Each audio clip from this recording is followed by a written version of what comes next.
Tomorrow morning, before the sun clears the ridge, someone will open a wooden gate. 60 hens will push through it, one after another, into a fenced clearing beside a house that has stood for longer than the person opening the gate has been alive. That person is me, and the hens are not mine.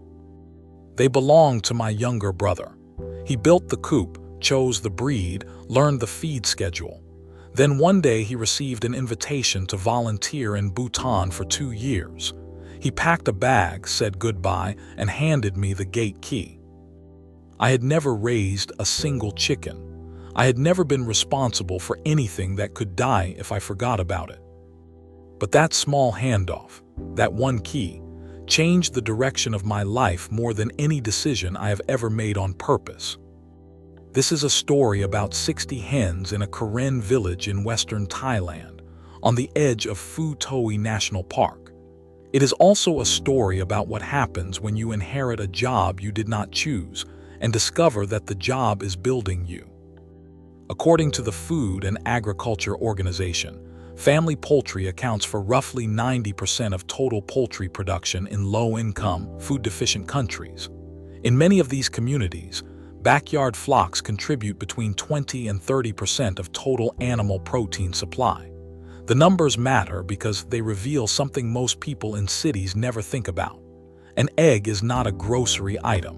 It is a relationship between a person who wakes up early and a bird that trusts the routine. I wake at 5. The first thing I do is carry a bucket of pellet feed across the yard. The hens hear the bucket before they see me. They crowd the gate, clucking and stepping on each other. I open the latch and scatter the feed in a wide arc so the smaller ones have a chance. This takes about 4 minutes. It is the most important 4 minutes of my day, not because the task is hard, because it cannot be skipped. By mid-morning, I walk the farm looking for scraps, banana trunks that split in the wind, overgrown greens from the vegetable beds, leftover produce that did not make the delivery. I chop it, carry it, drop it inside the fence. The hens tear it apart in seconds. They eat with a focus that makes you wonder if humans have ever been that present with a meal. During the day, I play instrumental music through a small speaker near the coop.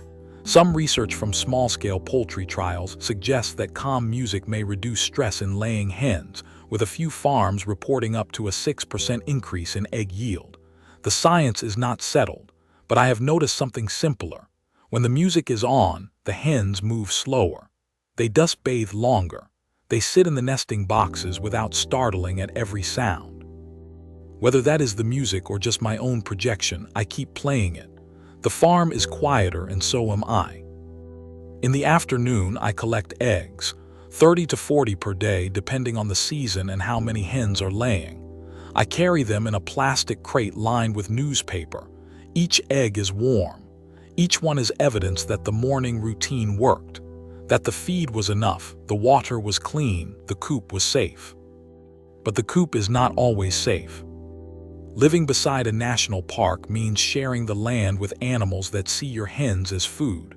Monitor lizards climb the fence. Stray dogs dig under it.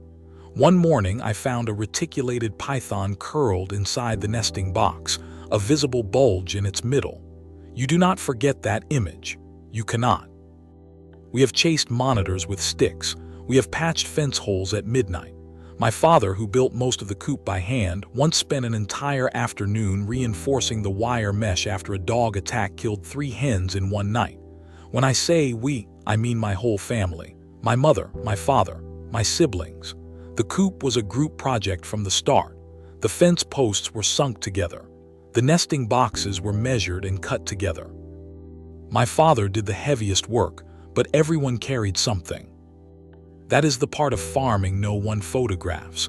The midnight repairs, the dead birds, the long walks to find where the fence gave way. It is not romantic. It is simply what the work requires. The eggs we collect do not go to a supermarket. They go to the members of my mother's organic vegetable project, a community-supported program she has run for years.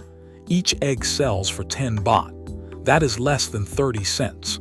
Multiply it by 40 eggs and you get a day's income that would not cover a single meal at a restaurant in Bangkok.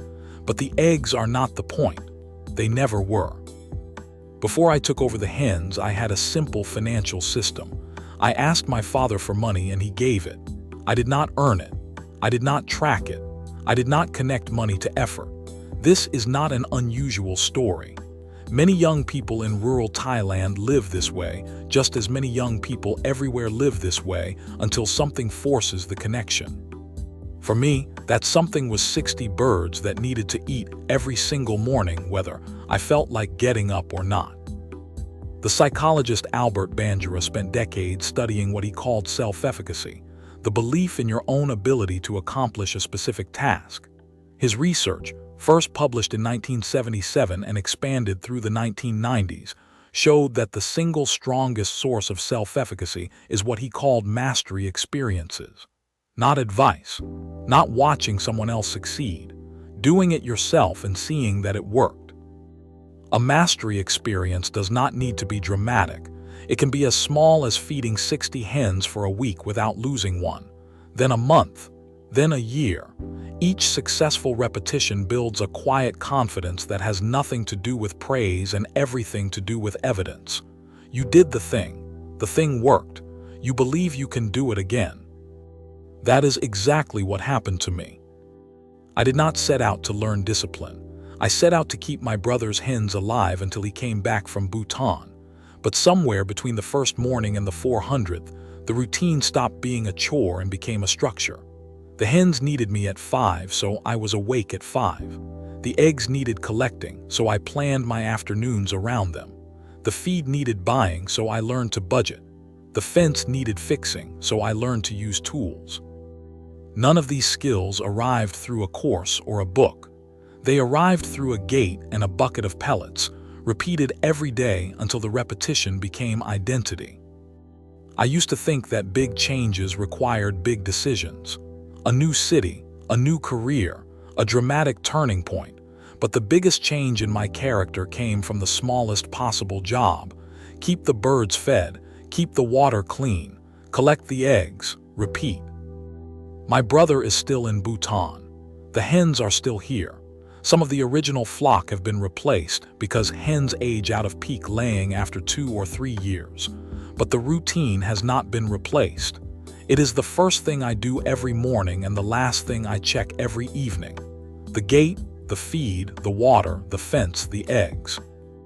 If you are waiting for a grand opportunity to prove that you are capable, I want to offer you a different idea. You do not need a grand opportunity. You need a small responsibility that you cannot walk away from. Something alive. Something that depends on you showing up, not when you feel inspired, but when the sun comes up. The hens do not care about your motivation. They care about the bucket. And in caring about the bucket every single morning, you will find something you did not expect. You will find out who you are when no one is watching. I found out at 5 in the morning, standing in a Karen village on the edge of a national park, holding a plastic crate of 40 warm eggs, listening to instrumental music drift across a clearing where 60 hens were dust bathing in the early light. It was not a grand moment, it was a Tuesday. But that is where a life is built. Not in the future we plan, but in the small, quiet choices we repeat every morning. The hens did not need a hero. They only needed someone to carry the bucket. And in carrying it every single day, I found a reason to show up. Even before the sun clears the ridge.